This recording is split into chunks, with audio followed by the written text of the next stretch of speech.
نحمدہ و نصلی علی رسول الکریم اما بعد فاعوذ باللہ من الشیطان الرجیم بسم اللہ الرحمن الرحیم۔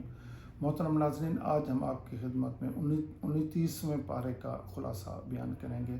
اس پارے کی کل 11 حصے ہیں، جن میں سورۃ ملک، سورۃ قلم، سورۃ الحاقہ اور سورۃ المعارج اور سورۃ نوح، سورۃ جن، سورۃ المزمل، سورۃ مدثر، سورۃ قیامہ، سورۃ داہر اور سورۃ مرسلات مکمل آئے گی۔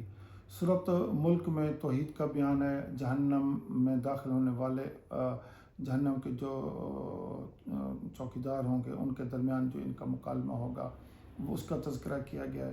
پھر سورۃ قلم جو ہے، اس میں کچھ باتوں کا ذکر ہے جن میں باغ والوں کا قصہ ہے، جن کا باغ غربا اور مساکین کے حقوق کی ادائیگی نہ کرنے کے نتیجے میں آگ کی نظر ہو گیا تھا، اس کے متعلق بتایا گیا ہے۔ نمبر 2 پہ سرور دو عالم صلی اللہ علیہ وسلم کے اخلاق عالی کا بیان فرمایا گیا ہے۔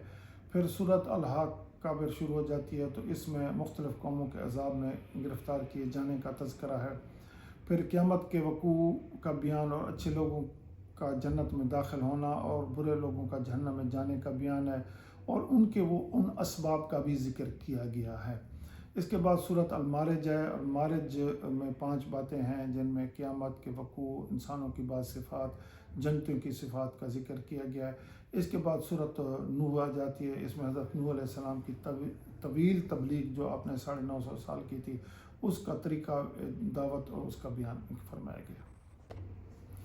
اسی طرح سورۃ جن شروع ہوتی ہے، اور اس میں سرور دو عالم صلی اللہ علیہ وسلم جو وادی نہلا سے گزرے تو قرآن مجید کی تلاوت کر رہے تھے، تو جنوں کی ایک جماعت کا وہاں سے گزر ہوا، انہوں نے قرآن مجید سنا اور وہ ایمان لائے، یہ ذکر ہے۔ پھر یہ بتایا گیا کہ جو مسجدیں ہیں صرف اللہ تعالیٰ کی عبادت کے لیے بنائی گئی ہیں، اور انہیں صرف اللہ کے سوا کسی کو نہ پکارا جائے۔ آگے ناظرین سورۃ مزمل شروع ہو رہی ہے، اس میں سرور دو عالم صلی اللہ علیہ وسلم کی عبادت کا حال بیان فرمایا گیا ہے۔ آپ صلی اللہ علیہ وسلم پوری رات عبادت کرتے تھے، چنانچہ آپ صلی اللہ علیہ وسلم کو کہا گیا کہ آپ پوری رات عبادت نہ کریں۔ اسی طرح قرآن مجید میں جو آسان ہو اسے پڑھنے کا حکم دیا گیا ہے، نماز قائم کرنے، زکوٰۃ ادا کرنے اور قرض حسنہ کا بیان ہے۔ پھر سورۃ مدثر شروع ہوتی ہے، اس میں آپ صلی اللہ علیہ وسلم کو حکم دیا گیا کہ آپ صلی اللہ علیہ وسلم تبلیغ کے لیے اٹھ کھڑے ہوں اور اپنے رب کی کبریائی بیان فرمائے۔ نمبر 2، نبی کریم صلی اللہ علیہ وسلم کی پیروی سے انکار کرنے والے جہنم کا ایندھن بنیں گے۔ نمبر 3 پر جنتیوں اور جہنمیوں کا مکالمہ ہے، جہنم میں داخل ہونے کے اسباب۔ ہم نمازی نہیں تھے، مسکینوں کو کھانا نہیں کھلاتے تھے، ہم قیامت کو جھٹلاتے تھے، یہ ان کا بیان بتایا گیا۔ اور آگے سورۃ قیامہ شروع ہو رہی ہے ناظرین۔